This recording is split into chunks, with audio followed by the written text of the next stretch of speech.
digital health technology business. Yeah, and um, I have a team that I run and I manage. My team is partly in the UK, partly in abroad in Eastern Europe and India. And my role as the founder is to make sure that the business actually delivers its mission. Yeah, which in our case is to eliminate the sacrifice involved in making healthy food decisions. Yeah, which we've seen as an interesting problem to solve, because a lot of people really struggle with how complex and sacrificial making healthy food decisions are.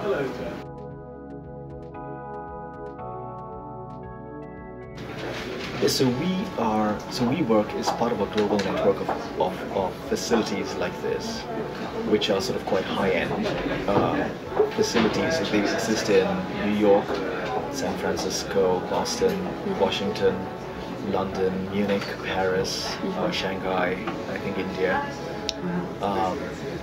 And they want to create a global hub of creative technology businesses. Yeah. And so they invested in really, rather than it being sort of quite goofy and startup-y, they wanted to create an environment where big businesses would want to do business with smaller businesses. That was aspirational.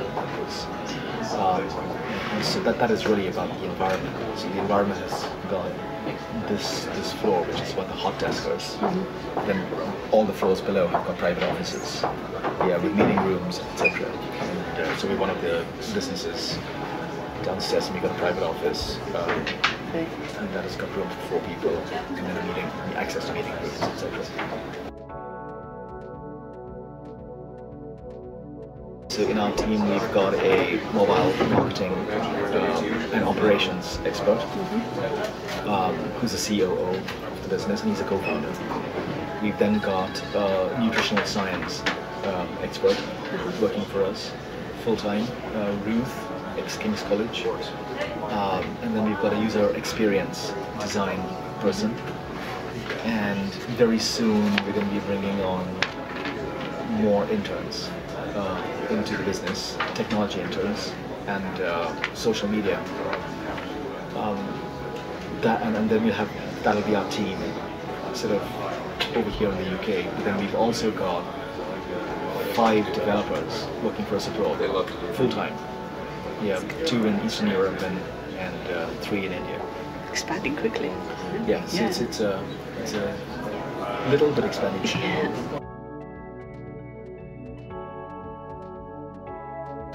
So right now we are developing the architecture of our product, which will show itself in an app. We're developing an app. We're also developing web-based technologies. One of the things we do, one of the things that technology does, which we would say is the wow factor of the technology, is it interprets the nutritional table and ingredients of a product into a simple 5-star rating that is personalized to an individual based on all of the factors they need to consider when making a healthy food decision. Okay. Yeah, whether it be mental, physical, environmental factors, down to health factors, down to sort of habits and lifestyle choices, and it does all the thinking for them.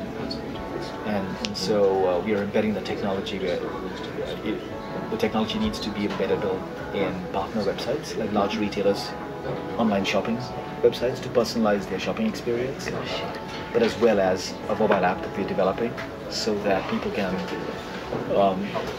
really find it much easier to make choices. Actually, we work with a mixture of probably 4 types of people.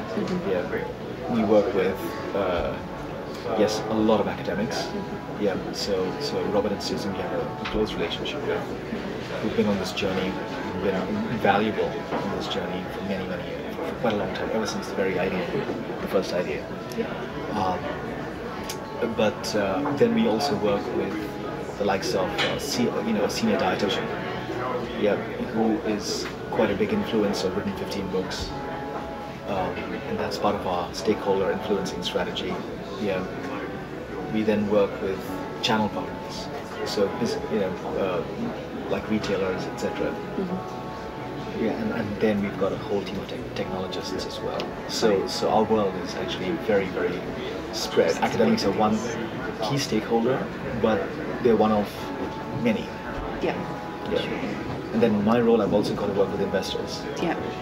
Just to add it into the mix. just to I mean, so we've raised around £350,000 so far. Yeah, and part of my role in each fundraise is to make sure that the share price has gone up. Yeah. That we're bringing on newer strategic investors into the pool, and that we're taking them on that journey with us. Yeah. So.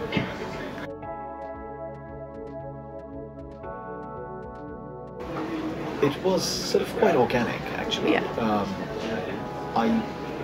I worked with academics and I've had academics collaborate with us across different jobs that I've done. So prior to being in the startup world, I used to be director of innovation at Unilever, and then Johnson & Johnson. And so interactions with academics is something we've done. Something that grew rather than that has actually happened. There's a certain way of working with academics. Yeah, and because they are purists from a scientific perspective, and they are very busy people and don't suffer things that are intellectually not engaging. And I think startups look at solving problems and often articulating those problems in ways that are interesting for academics is probably where most of the mistranslation happens.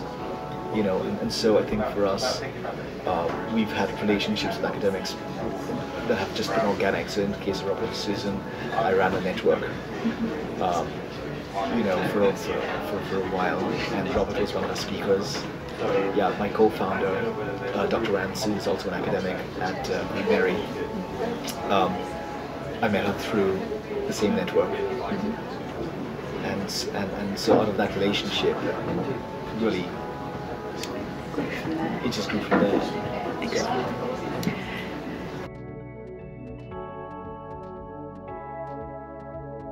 What excites me are a number of things, really. One is health is complex. It's a very big burden for people to have to work out. Yeah, not only is it really a longer term benefit for most people, and therefore its immediate value is negligible. But it's also really complex, and I see a massive opportunity to use really clever data analytics to make it simpler, and use formats of devices, the form factors and user experiences to make it accessible. So I really do see that, in the world that we live in, where we know that government health can no more be something that is done to us. We know that from the NHS. Everybody we speak to in the government realizes that the NHS will go bankrupt if we carry on with the done to us model of health. It needs to be done by us, and for that we need health needs to become more convenient. And for health to become more convenient, technology has to play a role, because the one thing that is always in our pockets is a mobile phone, is a smartphone. And so there's a huge opportunity using smartphones, wearables, the various screens we interact with, to make that journey more interesting, more accessible, more easy.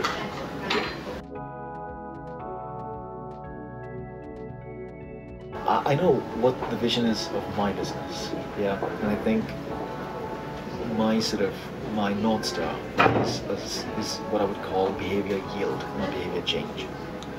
And I see everybody talking about behavior change. And behavior change is where you really try to get people changing, and you put a lot of effort into it, and probably a fraction of people actually change. We're seeing that happen in the government as well. And I just recently met with one of the advisors to the CEO of the NHS, who was talking about this subject. I said, actually, we can get a lot more from existing behaviors. So one of the things we've been saying is, if a person craves a burger, let's give them a healthier burger. you know, if a person craves something, you know, a cheesy something, let's give them a healthy, cheesy something. Because then the opportunity is to give them more health for every existing behavior. And if we can actually give them more health for every existing behavior, then behavior change suddenly becomes a little bit more accessible as a next step. But as a first step, you know, whether we want to call this nudges or whether is it still a behavior change? It probably is. It is still a, but I think this is an area that I see microscopic steps that people don't even realize are changes in their behavior. Yeah. And being able to offer a less cheesy thing, how much of that role falls to the government to bring in rather than the individual? The link between policymakers and individuals. I mean, it's an interesting journey we're on. So, for example, if you look at, policymakers have a very big role to play. We've seen what has happened with smoking. If you make certain things inconvenient, the cost of that behavior does propel some people to stop. And Britain has done some great things over there. So policy does have a really big role to play. Where does policy land? And I think technology also has a very big role to play. And I think we are still to see the technologies that would actually create a good basis for policy to change. So when the government tried plastic tax, it just backfired gloriously because policy changes without the means of driving that change and enabling that change and making those changes easy and or giving people alternative solutions can be disastrous, like what we've seen. So would the government like to make a policy change on sugar and taxing sugar? Yes. Would it make every single politician who ever made that policy change throw them out of office? It probably would. And so, again, can technology enable those changes? I think that could be really, that's interesting. So for example, a world where if we succeeded down the road of personalizing nutrition such that everybody just had a simple 5-star rating, imagine what that could do for policy. Because food labeling today is not, a lot of scientists would even argue that even the traffic light system is misleading because a product that is a green traffic light for one person is actually a red traffic light for another person. There's a role for policy change, but I think we haven't yet seen those killer policies in food like we've seen them in smoking, which is a single behavior, isn't it? Yeah.